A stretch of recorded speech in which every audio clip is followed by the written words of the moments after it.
എല്ലാ കൂട്ടുകാർക്കും target your എയിമിന്റെ പുതിയ ഒരു ക്ലാസ്സിലേക്ക് സ്വാഗതം. ഇന്നത്തെ ക്ലാസ്സിൽ നമുക്ക് കേട്ടുകൊണ്ട് പഠിക്കാം. എല്ലാവരും ഹെഡ്സെറ്റ് ഉപയോഗിക്കുന്നത് നല്ലതായിരിക്കും. അപ്പോൾ നമുക്ക് ക്ലാസ്സിലേക്ക് കടക്കാം. കേട്ടുകൊണ്ട് പഠിക്കാൻ ഭാഗം 1. ചോദ്യം 1. ഭൂപ്രകൃതി സവിശേഷതകളുടെ അടിസ്ഥാനത്തിൽ ഇന്ത്യയെ 5 പ്രധാന മേഖലകളായി തിരിക്കും. ഇവ ഏതെല്ലാം? ശരി ഉത്തരം: ഉത്തരപർവ്വത മേഖല, ഉത്തരേന്ത്യൻ സമതലം, ഉപദ്വീപീയ പീഠഭൂമി, ഇന്ത്യൻ മരുഭൂമി, തീരസമതലങ്ങളും ദ്വീപുകളും. ചോദ്യം 2. ലോകത്തിന്റെ മേൽക്കൂര എന്ന് വിളിക്കപ്പെടുന്ന പർവ്വതക്കെട്ട് ഏത്?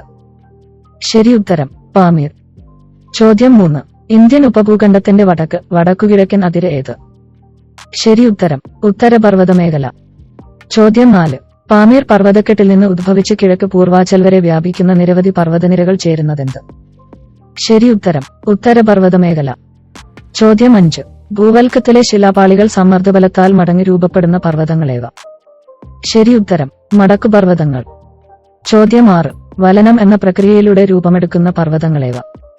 ശരി ഉത്തരം: മടക്കുപർവ്വതങ്ങൾ. ചോദ്യം 7. മടക്കുപർവ്വതങ്ങൾക്ക് ഉദാഹരണങ്ങളായ ലോകത്തിലെ പ്രധാന പർവ്വതനിരകളേവ? ശരി ഉത്തരം: ഹിമാലയം, ആൽപ്സ്. ചോദ്യം 8. പടിഞ്ഞാറ് സിന്ധ് നദി മുതൽ കിഴക്ക് ബ്രഹ്മപുത്ര നദി വരെ ഏതാണ്ട് എത്ര കിലോമീറ്റർ വ്യാപിച്ചു കിടക്കുന്നതാണ് ഉത്തരപർവ്വത മേഖല? ശരി ഉത്തരം: 2400 കിലോമീറ്റർ. ചോദ്യം 9. ഉത്തരപർവ്വത മേഖലയുടെ ശരാശരി വീതി എത്ര? ശരി ഉത്തരം: 150 മുതൽ 400 കിലോമീറ്റർ വരെ. ചോദ്യം 10. ഉത്തരപർവ്വത മേഖലയുടെ പ്രധാന സവിശേഷതയേവ? ശരി ഉത്തരം: താരതമ്യേന പ്രായം കുറഞ്ഞതും ഉയരമേറിയതും. ചോദ്യം 11. ഭൂപ്രകൃതി സവിശേഷതകളുടെ അടിസ്ഥാനത്തിൽ ഉത്തരപർവ്വത മേഖലയെ 3 തരം തിരിക്കുന്നതെങ്ങനെ?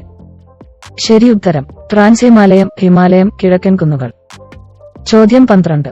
ഉത്തരപർവ്വത മേഖലയുടെ ഏറ്റവും വടക്കുള്ള ഭാഗമേത്? ശരി ഉത്തരം: ട്രാൻസ് ഹിമാലയം. ചോദ്യം 13. ടിബറ്റൻ ഹിമാലയം എന്നും അറിയപ്പെടുന്നതെന്ത്? ശരി ഉത്തരം: ട്രാൻസ് ഹിമാലയം. ചോദ്യം 14. ഹിമാലയ പർവ്വതത്തെ പാമീർ പർവ്വതക്കെട്ടുമായി ബന്ധിപ്പിക്കുന്ന ട്രാൻസ് ഹിമാലയ നിരയേത്? ശരി ഉത്തരം: കാറക്കോറം. ചോദ്യം 15. ശരാശരി 3000 മീറ്റർ ഉയരമുള്ള ട്രാൻസ് ഹിമാലയത്തിന്റെ നീളം എത്ര? ശരി ഉത്തരം: 965 കിലോമീറ്റർ. ചോദ്യം 16. ട്രാൻസ് ഹിമാലയത്തിലെ പ്രധാന പർവ്വതനിരകൾ ഏതെല്ലാം? ശരി ഉത്തരം: കാറക്കോറം, ലഡാക്ക് നിരകൾ, സസ്കർ നിരകൾ. ചോദ്യം 17. ഹിന്ദുക്കുഷ്, സുലൈമാൻ, ടിയാൻഷാൻ, കുൻലുൻ, കാറക്കോറം എന്നീ പർവ്വതനിരകൾ എവിടെ നിന്നാണ് വിഭിന്ന ദിശകളിലേക്ക് തിരിയുന്നത്? ശരി ഉത്തരം: പാമീർ പർവ്വതക്കെട്ട്. ചോദ്യം 17. ടിബറ്റിലെ കൈലാസ പർവ്വതനിരകൾ ഏത് പർവ്വതനിരയുടെ തുടർച്ചയാണ്? ശരി ഉത്തരം: കാറക്കോറം നിരയുടെ. ചോദ്യം 18. ട്രാൻസ് ഹിമാലയത്തിന് തെക്കുഭാഗത്തായി സ്ഥിതി ചെയ്യുന്ന 3 സമാന്തര പർവ്വതനിരകൾ ചേരുന്നത്? ശരി ഉത്തരം: ഹിമാലയം. ചോദ്യം 19. ഹിമാലയത്തിലെ 3 സമാന്തര പർവ്വതനിരകൾ ഏതെല്ലാം? ശരി ഉത്തരം: ഹിമാദ്രി, ഹിമാചൽ, സിവാലിക്. ചോദ്യം 20. ഹിമാലയ നിരയിൽ നേപ്പാളിൽ സ്ഥിതി ചെയ്യുന്ന ലോകത്തിലെ ഏറ്റവും ഉയരമുള്ള കൊടുമുടിയായ മൗണ്ട് എവറസ്റ്റിന്റെ ഉയരം എത്ര? ശരി ഉത്തരം: 8848 മീറ്റർ. ചോദ്യം 21. ഹിമാലയ നിരകളിൽ ഏറ്റവും തെക്കായി സ്ഥിതി ചെയ്യുന്ന നിരയേത്? ശരി ഉത്തരം: സിവാലിക് നിര. ചോദ്യം 22. ഗംഗാ സമതലത്തിന് അതിരായി നിലകൊള്ളുന്ന ഹിമാലയ നിരയേത്? ശരി ഉത്തരം: സിവാലിക്. ചോദ്യം 23. സിവാലിക് നിരയുടെ ഏകദേശ വീതി എത്ര? ശരി ഉത്തരം: 60 മുതൽ 150 കിലോമീറ്റർ വരെ. ചോദ്യം 24. ഹിമാലയത്തിന്റെ ഏറ്റവും പുറമേയുള്ള ഭാഗമായതിനാൽ ഔട്ടർ ഹിമാലയം എന്നും വിളിക്കപ്പെടുന്ന നിരയേത്? ശരി ഉത്തരം: സിവാലിക് നിര. ചോദ്യം 25. സിവാലിക്കിന് വടക്കായി സ്ഥിതി ചെയ്യുന്നതും 3500 മുതൽ 4500 കിലോമീറ്റർ വരെ ശരാശരി ഉയരമുള്ളതുമായ പർവ്വതനിരയേത്? ശരി ഉത്തരം: ഹിമാചൽ. ചോദ്യം 26. ഏകദേശം 60 മുതൽ 80 കിലോമീറ്റർ വരെ വീതിയുള്ള ഏത് നിരയാണ് ലെസ്സർ ഹിമാലയം എന്നും അറിയപ്പെടുന്നത്? ശരി ഉത്തരം: ഹിമാചൽ. ചോദ്യം 27. ഏത് നിരയുടെ തെക്കേ ചെരിവിലാണ് ഷിംല, ഡാർജിലിംഗ് തുടങ്ങിയ സുഖവാസ കേന്ദ്രങ്ങളുള്ളത്? ശരി ഉത്തരം: ഹിമാചലിന്റെ. ചോദ്യം 28. സമുദ്രനിരപ്പിൽ നിന്ന് ഏകദേശം 6100 മീറ്ററിന് മുകളിൽ ഉയരമുള്ള ഹിമാലയ നിരയേത്? ശരി ഉത്തരം: ഹിമാദ്രി. ചോദ്യം 29. ഏകദേശം 25 കിലോമീറ്റർ വീതിയുള്ള മഞ്ഞു മൂടപ്പെട്ട പർവ്വതങ്ങൾ നിറഞ്ഞ ഹിമാലയ നിരയേത്? ശരി ഉത്തരം: ഹിമാദ്രി. ചോദ്യം 30. ഗ്രേറ്റർ ഹിമാലയം, ഇന്നർ ഹിമാലയം എന്നീ പേരുകളിലും അറിയപ്പെടുന്ന നിരയേത്? ശരി ഉത്തരം: ഹിമാദ്രി. ചോദ്യം 31. ഹിമാലയത്തിന്റെ നട്ടെല്ല് എന്ന് വിശേഷിപ്പിക്കപ്പെടുന്ന നിരയേത്? ശരി ഉത്തരം ഹിമാദ്രി. ചോദ്യം 32. ലോകത്തിലെ ഉയരമേറിയ മിക്ക കൊടുമുടികളും കാണപ്പെടുന്ന ഹിമാലയ നിരയേത്? ശരി ഉത്തരം ഹിമാദ്രി. ചോദ്യം 33. ഹിമാലയത്തിലെ സമാന്തരങ്ങളായ 3 നിരകളിൽ ഏറ്റവും ഉയരം കൂടിയത്? ശരി ഉത്തരം ഹിമാദ്രി. ചോദ്യം 34. ഗംഗ, യമുന നദികളുടെ ഉദ്ഭവസ്ഥാനങ്ങൾ ഹിമാലയത്തിലെ ഏത് നിരയാണ്? ശരി ഉത്തരം ഹിമാദ്രി. ചോദ്യം 35. 8000 മീറ്ററിന് മുകളിൽ ഉയരമുള്ള കൊടുമുടികൾ കാണപ്പെടുന്ന ഹിമാലയ നിരയേത്? ശരി ഉത്തരം ഹിമാദ്രി. ചോദ്യം 36. ഏകദേശം 150 ദശലക്ഷം വർഷങ്ങൾക്ക് മുൻപ് ഇപ്പോഴത്തെ ഹിമാലയ പർവ്വതത്തിന്റെ സ്ഥാനത്തുണ്ടായിരുന്ന സമുദ്രമേത്? ശരി ഉത്തരം പെതിസ് സമുദ്രം. ചോദ്യം 37. ഇന്ത്യൻ ഫലകവും യൂറേഷ്യൻ ഫലകവും കൂട്ടിമുട്ടി ഉയർന്നുവന്ന പർവ്വതനിരയേത്? ശരി ഉത്തരം ഹിമാലയം. ചോദ്യം 38. സിന്ധു, കാളി എന്നീ നദികൾക്കിടയിലായി സ്ഥിതി ചെയ്യുന്ന ഹിമാലയൻ മേഖല ഏത്? ശരി ഉത്തരം പടിഞ്ഞാറൻ ഹിമാലയം. ചോദ്യം 39. കാളി, തീസ്ത നദികൾക്കിടയിലെ ഹിമാലയൻ ഭാഗമേത്? ശരി ഉത്തരം മധ്യ ഹിമാലയം. ചോദ്യം 40. തീസ്ത, ബ്രഹ്മപുത്ര നദികൾക്കിടയിലെ ഹിമാലയ ഭാഗമേത്? ശരി ഉത്തരം കിഴക്കൻ ഹിമാലയം. ചോദ്യം 41. പടിഞ്ഞാറൻ ഹിമാലയത്തിന്റെ 3 ഉപവിഭാഗങ്ങൾ ഏതെല്ലാം? ശരി ഉത്തരം കശ്മീർ ഹിമാലയം, ഹിമാചൽ ഹിമാലയം, ഉത്തരാഖണ്ഡ് ഹിമാലയം. ചോദ്യം 42. ജമ്മു കശ്മീർ, ലഡാക്ക് മേഖലകളായി ഏകദേശം 3.5 ലക്ഷം ചതുരശ്ര കിലോമീറ്റർ വിസ്തൃതിയിൽ വ്യാപിച്ചുകിടക്കുന്ന ഹിമാലയൻ ഭാഗമേത്? ശരി ഉത്തരം കശ്മീർ ഹിമാലയം. ചോദ്യം 43. കശ്മീർ ഹിമാലയത്തിലെ പ്രധാന പർവ്വതനിരകൾ ഏതെല്ലാം? ശരി ഉത്തരം കാരക്കോറം, സസ്സർ, ലഡാക്ക്, പീർ പഞ്ചാൽ. ചോദ്യം 44. ലോകത്തിലെ രണ്ടാമത്തെ ഉയരം കൂടിയ കൊടുമുടി ഏത്? ശരി ഉത്തരം മൗണ്ട് K2 അഥവാ ഗോഡ്വിൻ ഓസ്റ്റിൻ. ചോദ്യം 45. മൗണ്ട് K2 കൊടുമുടി സ്ഥിതി ചെയ്യുന്ന പർവ്വതനിര ഏത്? ശരി ഉത്തരം കാരക്കോറം. ചോദ്യം 46. മൗണ്ട് K2 കൊടുമുടിയുടെ ഉയരം എത്ര? ശരി ഉത്തരം 8611 മീറ്റർ. ചോദ്യം 47. കശ്മീർ ഹിമാലയം ഭാഗത്തെ പ്രധാന ഹിമാനികൾ ഏതെല്ലാം? ശരി ഉത്തരം സിയാച്ചിൻ, ബോൾട്ടോരോ. ചോദ്യം 48. ജമ്മു പ്രദേശത്തെ കശ്മീർ താഴ്വരയുമായി ബന്ധിപ്പിക്കുന്ന ചുരമേത്? ശരി ഉത്തരം ബനിഹാൽ ചുരം. ചോദ്യം 49. ഏത് പർവ്വതനിരയിലാണ് ബനിഹാൽ ചുരം സ്ഥിതി ചെയ്യുന്നത്? ശരി ഉത്തരം പീർ പഞ്ചാൽ. ചോദ്യം 50. ലോകത്തിലെ ഏറ്റവും ഉയരത്തിൽ സ്ഥിതി ചെയ്യുന്ന യുദ്ധഭൂമി എന്ന് വിശേഷിപ്പിക്കപ്പെടുന്ന പ്രദേശമേത്? ശരി ഉത്തരം സിയാച്ചിൻ ഹിമാനി. ചോദ്യം 51. ഇന്ത്യയുടെ വടക്കേയറ്റം എന്ന് വിശേഷിപ്പിക്കപ്പെടുന്ന ഇന്ദിരാ കോൾ സ്ഥിതി ചെയ്യുന്ന പ്രദേശമേത്? ശരി ഉത്തരം സിയാച്ചിൻ ഹിമാനി. ചോദ്യം 51. കശ്മീർ ഹിമാലയത്തിലെ പ്രധാന തടാകമേത്? ശരി ഉത്തരം ദാൽ തടാകം. ചോദ്യം 52. ഏത് തടാകത്തിന്റെ കരയിലാണ് ശ്രീനഗർ പട്ടണം സ്ഥിതി ചെയ്യുന്നത്? ശരി ഉത്തരം ദാൽ തടാകം. ചോദ്യം 53. ശികാര തോണികൾക്കും ഫ്ലോട്ടിംഗ് മാർക്കറ്റുകൾക്കും പ്രസിദ്ധമായ കശ്മീരിലെ തടാകമേത്? ശരി ഉത്തരം ദാൽ തടാകം. ചോദ്യം 54. കശ്മീർ ഹിമാലയത്തിന്റെ പർവ്വതച്ചെരിവുകളിൽ വേനൽക്കാലങ്ങളിൽ രൂപപ്പെടുന്ന പുൽമേടുകളേവ? ശരി ഉത്തരം മർഗുകൾ. ചോദ്യം 55. ഏത് ഹിമാലയൻ പ്രദേശത്തെ വിനോദസഞ്ചാര കേന്ദ്രങ്ങളാണ് സോൺമാർഗ്, ഗുൽമാർഗ് എന്നിവ? ശരി ഉത്തരം കശ്മീർ ഹിമാലയം. ചോദ്യം 56. ഹിമാലയൻ നദികൾ മുറിച്ചൊഴുകുന്നതിനാൽ പലയിടങ്ങളിലും തുടർച്ച നഷ്ടപ്പെടുന്ന ഹിമാലയ നിരയേത്? ശരി ഉത്തരം സിവാലിക്. ചോദ്യം 57. ഡൂണുകൾ എന്നറിയപ്പെടുന്ന നീളമേറിയതും വിസ്തൃതവുമായ താഴ്വരകൾ കാണപ്പെടുന്ന ഹിമാലയ നിരയേത്? ശരി ഉത്തരം സിവാലിക്. ചോദ്യം 58. ദഹ്റാദൂൺ ഹിമാലയത്തിന്റെ ഏതു നിരയിലാണ് സ്ഥിതി ചെയ്യുന്നത്? ശരി ഉത്തരം സിവാലിക്. ചോദ്യം 59. ഉത്തരാഖണ്ഡ്, ടിബറ്റ് എന്നീ പ്രദേശങ്ങളെ ബന്ധിപ്പിക്കുന്ന ചുരമേത്? ശരി ഉത്തരം ലിപുലേഖ്. ചോദ്യം 60. ഹിമാചൽ പ്രദേശ്, ടിബറ്റ് മേഖലകളെ ബന്ധിപ്പിക്കുന്ന ചുരമേത്? ശരി ഉത്തരം ഷികില. ചോദ്യം 61. ശ്രീനഗർ, കാർഗിൽ പ്രദേശങ്ങളെ ബന്ധിപ്പിക്കുന്ന ചുരമേത്? ശരി ഉത്തരം സോജില. ചോദ്യം 62. സിക്കിം, ടിബറ്റ് പ്രദേശങ്ങളെ ബന്ധിപ്പിക്കുന്ന ചുരമേത്? ശരി ഉത്തരം നാഥുല ചുരം.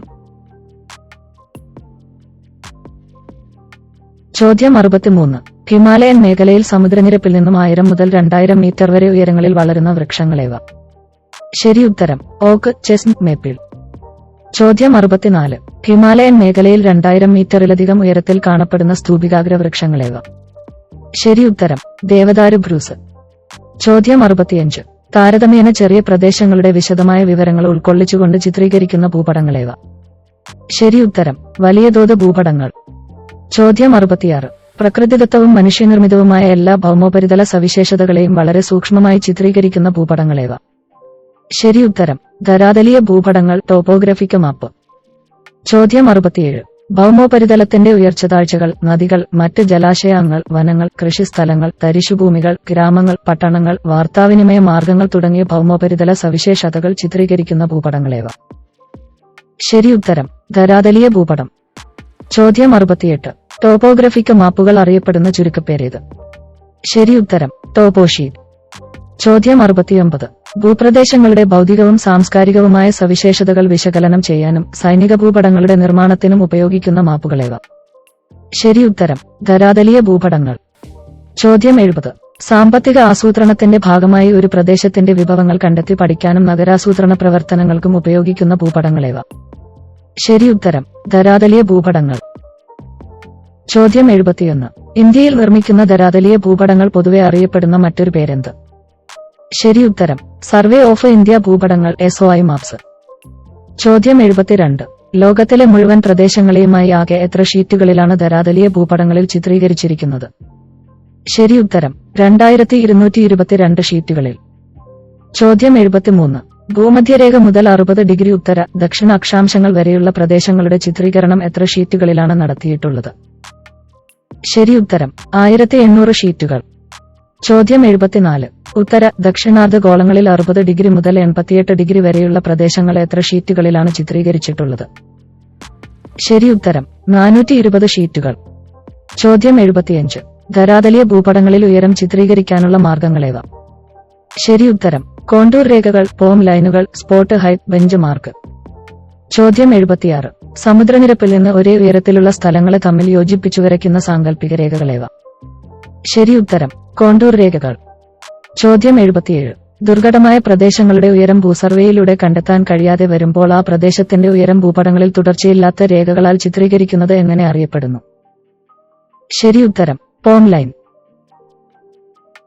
ചോദ്യം 78. ഒരു പ്രത്യേക സ്ഥാനത്തിന്റെ ഉയരം കാണിക്കുന്നതിന് വേണ്ടി ഭൂപടങ്ങളിൽ കറുത്ത ബിന്ദുവിനോട് ചേർന്ന് ഉയരത്തെ സൂചിപ്പിക്കുന്ന സംഖ്യ രേഖപ്പെടുത്തുന്നതിനെ എന്തു വിളിക്കുന്നു? ശരി ഉത്തരം സ്പോട്ട് ഹൈറ്റ്. ചോദ്യം 79. ജലസംഭരണികൾ, പ്രധാന കെട്ടിടങ്ങൾ മുതലായവയുടെ ഉയരം BM എന്ന അക്ഷരത്തോടൊപ്പം രേഖപ്പെടുത്തുന്നത് എന്താണ്? ശരി ഉത്തരം ബെഞ്ച് മാർക്ക്. ചോദ്യം 80. ഓരോ കോണ്ടൂർ രേഖയോടൊപ്പവും സമുദ്രനിരപ്പിൽ നിന്നുള്ള അവയുടെ ഉയരവും രേഖപ്പെടുത്തിയിരിക്കുന്നത് എങ്ങനെ അറിയപ്പെടുന്നു? ശരി ഉത്തരം കോണ്ടൂർ മൂല്യങ്ങൾ. ചോദ്യം 81. കോണ്ടൂർ മൂല്യങ്ങളുടെ സഹായത്താൽ ഭൂപടങ്ങളിൽ നിന്ന് കണ്ടെത്താനാവുന്നതെന്ത്? ശരി ഉത്തരം പ്രദേശങ്ങളുടെ ഉയരം. ചോദ്യം 82. അടുത്തടുത്ത രണ്ട് കോണ്ടൂർ രേഖകളുടെ മൂല്യവ്യത്യാസത്തെ എങ്ങനെ വിളിക്കുന്നു? ശരി ഉത്തരം കോണ്ടൂർ ഇടവേള, കോണ്ടൂർ ഇന്റർവെൽ. ചോദ്യം 83. അനുപാതം 1:50,000 തോതിലുള്ള ധരാതലീയ ഭൂപടങ്ങളിൽ സാധാരണയായുള്ള കോണ്ടൂർ ഇടവേള എത്ര? ശരി ഉത്തരം 20 മീറ്റർ. ചോദ്യം 84. ഉയർന്ന ഭൂപ്രദേശങ്ങളുടെ സ്ഥലാകൃതി മനസ്സിലാക്കുന്നതിന് സാധാരണ എത്ര മീറ്റർ ഇടവേളകളുള്ള കോണ്ടൂർ രേഖകളെയാണ് ഉപയോഗിക്കുന്നത്? ശരി ഉത്തരം 100 മീറ്റർ. ചോദ്യം 85. ധരാതലീയ ഭൂപടങ്ങളിൽ ചിത്രീകരിച്ചിരിക്കുന്ന കോണ്ടൂർ രേഖകളിൽ നിന്ന് മനസ്സിലാക്കാൻ കഴിയുന്ന 3 കാര്യങ്ങളേവ? ശരി ഉത്തരം ഭൂപ്രദേശത്തിന്റെ ഉയരം, ചരിവിന്റെ സ്വഭാവം, ഭൂരൂപത്തിന്റെ ആകൃതി. ചോദ്യം 86. ധരാതലീയ ഭൂപടങ്ങളിലെ മാർജിനുകൾക്ക് പുറത്ത് ഭൂപടങ്ങളെ സംബന്ധിച്ച് നൽകിയിരിക്കുന്ന പൊതുവിവരങ്ങൾ എങ്ങനെ അറിയപ്പെടുന്നു? ശരി ഉത്തരം പ്രാഥമിക വിവരങ്ങൾ. ചോദ്യം 87. ധരാതലീയ ഭൂപടങ്ങളിലെ പ്രാഥമിക വിവരങ്ങളിൽ ഉൾപ്പെടുന്നവ എന്തൊക്കെ? ശരി ഉത്തരം ഭൂപടത്തിന്റെ നമ്പർ, പ്രദേശത്തിന്റെ പേര്, അക്ഷാംശ രേഖാംശ സ്ഥാനം, ഭൂപട തോത്, കോണ്ടൂർ ഇടവേള, സർവേ ചുമതല വഹിച്ച ഏജൻസി, ഈസ്റ്റിൻസ് നോർത്തിൻസ് മൂല്യങ്ങൾ, സർവേ ചെയ്ത പ്രസിദ്ധീകരിച്ച വർഷങ്ങൾ. ചോദ്യം 88. ഒരു ധരാതലീയ ഭൂപടത്തിൽ കാർഷിക ഭൂമിയെ ചിപ്പിക്കാൻ ഉപയോഗിക്കുന്ന നിറമേത്? ശരി ഉത്തരം മഞ്ഞ. ചോദ്യം 89. ധരാതലീയ ഭൂപടങ്ങളിൽ തരിശുഭൂമിയെ പ്രതിനിധാനം ചെയ്യുന്ന നിറമേത്? ശരി ഉത്തരം വെള്ള. ചോദ്യം 90. പാർപ്പിടങ്ങളെ പ്രതിനിധാനം ചെയ്യുന്ന നിറമേത്? ശരി ഉത്തരം ചുവപ്പ്. ചോദ്യം 91. ഭൂപടത്തിലെ നൈസർഗിക സസ്യജാലങ്ങളെ സൂചിപ്പിക്കുന്ന നിറമേത്? ശരി ഉത്തരം പച്ച. ചോദ്യം 92. തീവണ്ടിപ്പാതകൾ, അക്ഷാംശരേഖകൾ, രേഖാംശരേഖകൾ, ടെലിഫോൺ ലൈൻ എന്നിവയെ സൂചിപ്പിക്കാനുള്ള ഭൂപടത്തിലെ നിറമേത്? ശരി ഉത്തരം കറുപ്പ്. ചോദ്യം 93. പാറക്കൂട്ടങ്ങൾ, മണൽക്കുനകൾ, കുന്നുകൾ എന്നിവയെ സൂചിപ്പിക്കുന്ന ഭൂപടത്തിലെ നിറമേത്? ശരി ഉത്തരം തവിട്ട്. ചോദ്യം 94.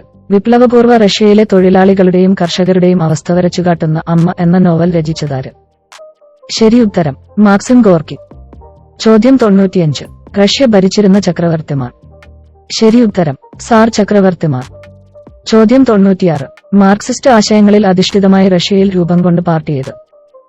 ശരി ഉത്തരം സോഷ്യൽ ഡെമോക്രാറ്റിക് വർക്കേഴ്സ് പാർട്ടി. ചോദ്യം 97. സോഷ്യൽ ഡെമോക്രാറ്റിക് വർക്കേഴ്സ് പാർട്ടി രണ്ടായി പിരിഞ്ഞത് ഏതൊക്കെ പേരിൽ അറിയപ്പെട്ടു?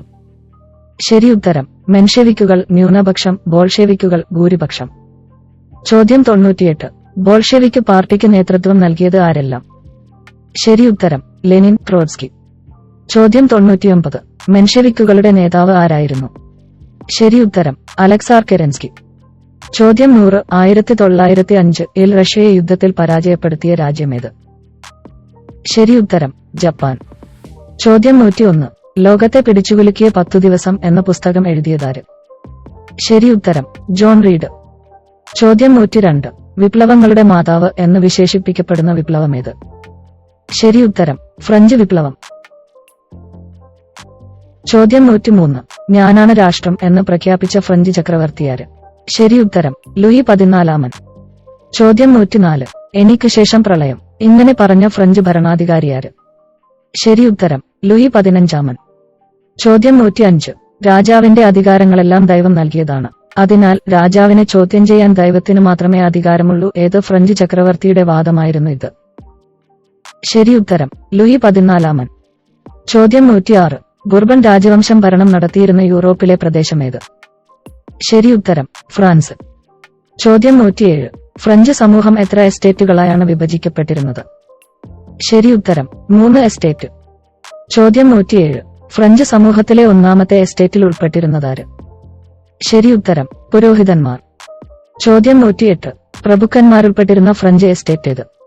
ശരി ഉത്തരം 2ാം എസ്റ്റേറ്റ്. ചോദ്യം 109. കർഷകരിൽ നിന്ന് തിതെ എന്ന പേരിലുള്ള നികുതി പിരിച്ചിരുന്നതാര്? ശരി ഉത്തരം പുരോഹിതന്മാർ. ചോദ്യം 110. നികുതികളിൽ നിന്ന് ഒഴിവാക്കപ്പെട്ടിരുന്നത് ഫ്രഞ്ച് സമൂഹത്തിലെ ഏതൊക്കെ വിഭാഗങ്ങളാണ്? ശരി ഉത്തരം പുരോഹിതന്മാരും പ്രഭുക്കന്മാരും. ചോദ്യം 111. കോമൺസ് എന്നറിയപ്പെട്ട ഫ്രഞ്ച് സമൂഹത്തിലെ എസ്റ്റേറ്റ് ഏത്? ശരി ഉത്തരം 3ാം എസ്റ്റേറ്റ്. ചോദ്യം 112. കച്ചവടക്കാർ, എഴുത്തുകാർ, ഉദ്യോഗസ്ഥർ, മധ്യവർഗം, കർഷകർ എന്നിവരുൾപ്പെട്ടിരുന്നത് ഏത് വിഭാഗത്തിലാണ്? ശരി ഉത്തരം 3ാം എസ്റ്റേറ്റ്. ചോദ്യം 113. ഭരണത്തിൽ അവകാശങ്ങളൊന്നുമില്ലാതിരുന്ന 3ാമത്തെ എസ്റ്റേറ്റിൽ ഉൾപ്പെട്ടിരുന്നവർ സർക്കാരിന് നൽകേണ്ടിയിരുന്ന നികുതി ഏത്? ശരി ഉത്തരം തൈലെ. ചോദ്യം 114. പുരോഹിതന്മാരുടെ ചൂഷണത്തെ പരിഹസിക്കുകയും യുക്തിചിന്ത, മനുഷ്യസ്നേഹം, സമത്വം എന്നിവയെ പ്രോത്സാഹിപ്പിക്കുകയും ചെയ്ത ചിന്തകനാര്? ശരി ഉത്തരം വോൾട്ടയർ. ചോദ്യം 115. ജനാധിപത്യത്തെയും റിപ്പബ്ലിക്കിനെയും പ്രോത്സാഹിപ്പിച്ച ഫ്രഞ്ച് ചിന്തകനാര്? ശരി ഉത്തരം മൊസ്ക. ചോദ്യം 116. ഗവൺമെന്റിനെ നിയമനിർമ്മാണം, കാര്യനിർവഹണം, നീതിന്യായം എന്നീ വിഭാഗങ്ങളാക്കി തിരിക്കണമെന്ന് വാദിച്ച ചിന്തകനാര്? ശരി ഉത്തരം മൊസ്ക്.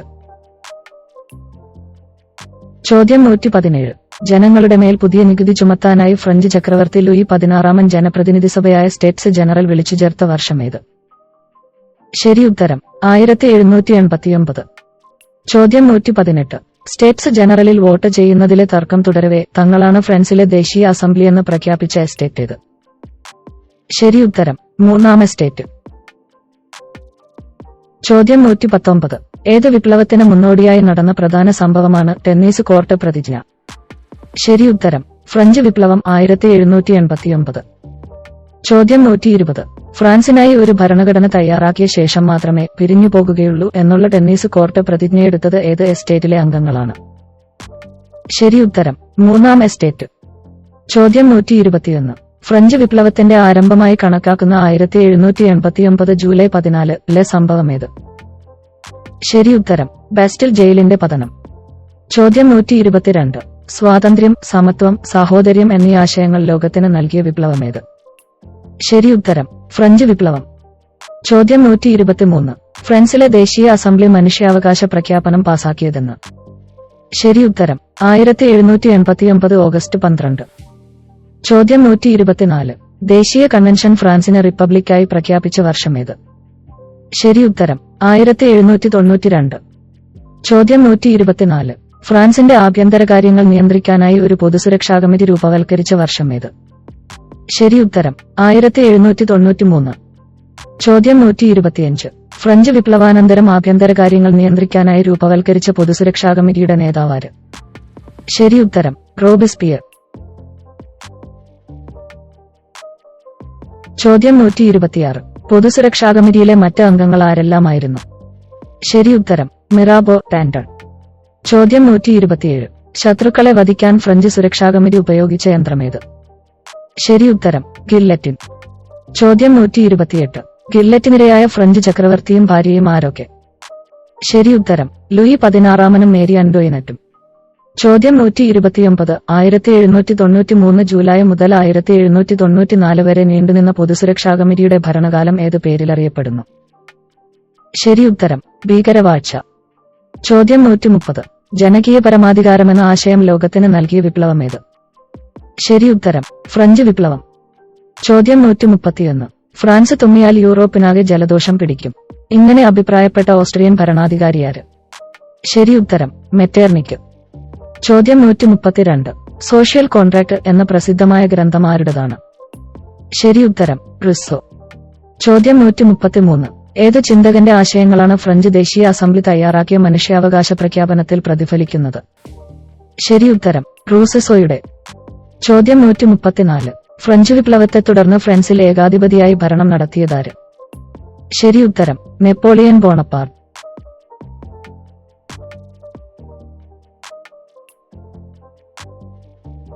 ചോദ്യം 135.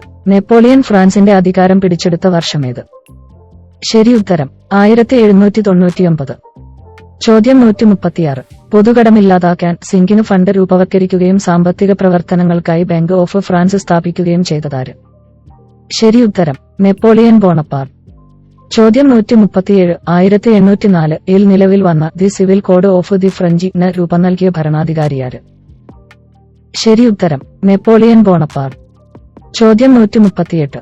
യൂറോപ്യൻ സഖ്യസൈന്യത്തോട് നെപ്പോളിയൻ പരാജയപ്പെട്ട വാട്ടർലൂ യുദ്ധം നടന്ന വർഷമേത്? ശരി ഉത്തരം 1815. ചോദ്യം 139. ചൈന ഭരിച്ചിരുന്ന മഞ്ച് രാജവംശം വിദേശ ഇടപെടലിനും ആധിപത്യത്തിനും അനുകൂലമായി സ്വീകരിച്ച നിലപാടിനെതിരെ ചൈനയിലെ രഹസ്യ സംഘടനകൾ സംഘടിപ്പിച്ച കലാപമേത്? ശരി ഉത്തരം ബോക്സർ കലാപം.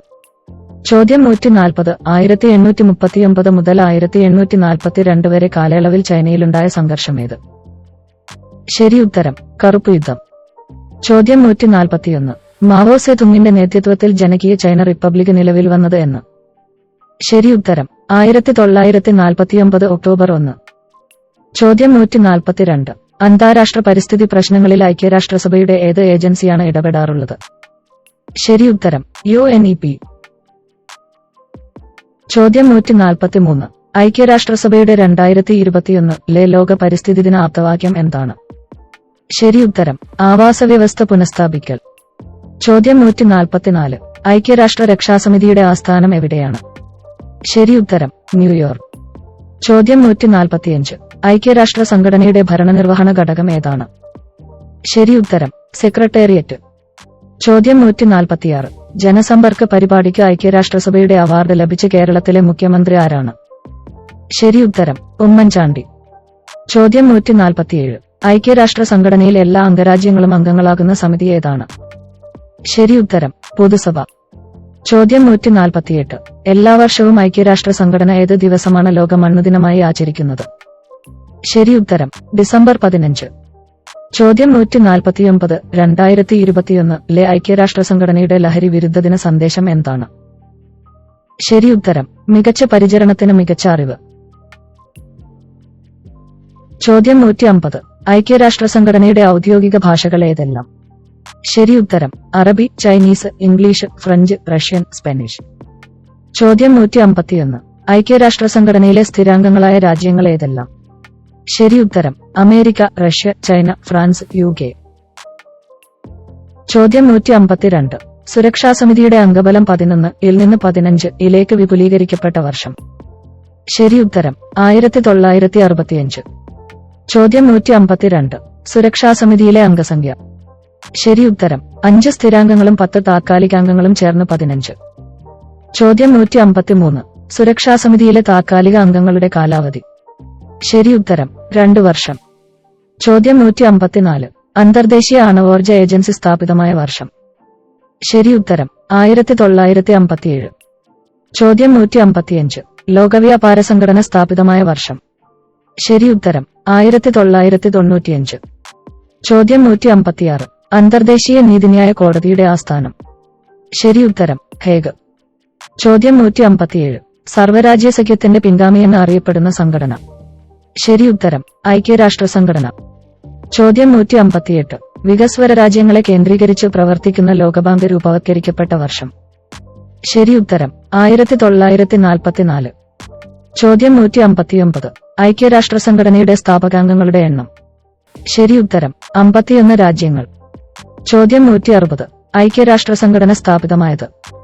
ശരി ഉത്തരം 1945 ഒക്ടോബർ 24. ചോദ്യം 161. ഐക്യരാഷ്ട്രദിനം എന്ന്. ശരി ഉത്തരം ഒക്ടോബർ 24. ചോദ്യം 162. ഇന്ത്യ ഐക്യരാഷ്ട്ര സംഘടനയിൽ അംഗമായതെന്ന്. ശരി ഉത്തരം 1945 ഒക്ടോബർ 30. ചോദ്യം 163. ഐക്യരാഷ്ട്ര സംഘടനയുടെ 9ാമത് സെക്രട്ടറി ജനറൽ ആരാണ്. ശരി ഉത്തരം അന്റോണിയോ ഗുട്ടറസ്. ചോദ്യം 164. പോർച്ചുഗലിന്റെ പ്രധാനമന്ത്രിയും UN ഹൈക്കമ്മീഷണറുമായി പ്രവർത്തിച്ച ഐക്യരാഷ്ട്ര സംഘടനയുടെ സെക്രട്ടറി ജനറൽ ആരാണ്. ശരി ഉത്തരം അന്റോണിയോ ഗുട്ടറസ്. ചോദ്യം 165. 1943 ഡിസംബറിലെ ത്രിശക്തി ടെഹ്റാൻ പ്രഖ്യാപനവുമായി ബന്ധപ്പെട്ട രാജ്യങ്ങൾ. ശരി ഉത്തരം അമേരിക്ക, ബ്രിട്ടൻ, സോവിയറ്റ് യൂണിയൻ. ചോദ്യം 166. 1945 യാൾട്ട സമ്മേളനവുമായി ബന്ധപ്പെട്ട 3 പ്രമുഖ ലോകനേതാക്കന്മാർ ആരെല്ലാം. ശരി ഉത്തരം റൂസ്വെൽറ്റ്, ചർച്ചിൽ, സ്റ്റാലിൻ. ചോദ്യം 167. UN ചാർട്ടറിൽ ഒക്ടോബർ 15 ഒപ്പുവെച്ച 51ാം രാജ്യം ഏതാണ്. ശരി ഉത്തരം പോളണ്ട്. ചോദ്യം 168. അന്തർദേശീയ തലത്തിൽ പ്രവർത്തിക്കുന്ന ധനകാര്യ സ്ഥാപനങ്ങളുടെയും ചട്ടങ്ങളുടെയും മേൽനോട്ടം വഹിക്കുന്ന അന്തർദേശീയ സംഘടന ഏതാണ്. ശരി ഉത്തരം അന്താരാഷ്ട്ര നാണയനിധി. ചോദ്യം 169. ലോകത്ത് എല്ലായിടത്തും മനുഷ്യാവകാശങ്ങൾ സംരക്ഷിക്കുന്നതിനായി പ്രചാരണം നടത്തുന്ന സർക്കാർ ഇതര സംഘടന ഏതാണ്. ശരി ഉത്തരം ആംനസ്റ്റി ഇന്റർനാഷണൽ. ചോദ്യം 170. സുരക്ഷാ സമിതിയിൽ തീരുമാനങ്ങൾ എടുക്കുന്നത് തിരഞ്ഞെടുപ്പ് വഴിയാണ്. എല്ലാ അംഗങ്ങൾക്കും എത്ര വോട്ട് വീതമാണ് ഉള്ളത്. ശരി ഉത്തരം 1 വോട്ട് വീതം. ചോദ്യം 171. അന്താരാഷ്ട്ര സമാധാന ദിനം. ശരി ഉത്തരം സെപ്റ്റംബർ 21. ചോദ്യം 172. ഐക്യരാഷ്ട്രസഭയിലെ ഇന്ത്യയുടെ സ്ഥിരം പ്രതിനിധി. ശരി ഉത്തരം രുചിര കാംബോജ്. ചോദ്യം 172. 2024 UN ലിംഗ അസമത്വ സൂചികയിൽ ആഗോളതലത്തിൽ എത്രാം സ്ഥാനത്തേക്കാണ് UAE മുന്നേറിയത്. ശരി ഉത്തരം 7ാം സ്ഥാനത്തേക്ക്. ചോദ്യം 173. 2024 കാലാവസ്ഥാ ദിനത്തിന്റെ ആപ്തവാക്യം എന്താണ്. ശരി ഉത്തരം at the front line of climate action. ചോദ്യം 174. 2024 ഭൗമദിനത്തിന്റെ സന്ദേശം എന്താണ്. ശരി ഉത്തരം പ്ലാസ്റ്റിക് രഹിത പ്രപഞ്ചം.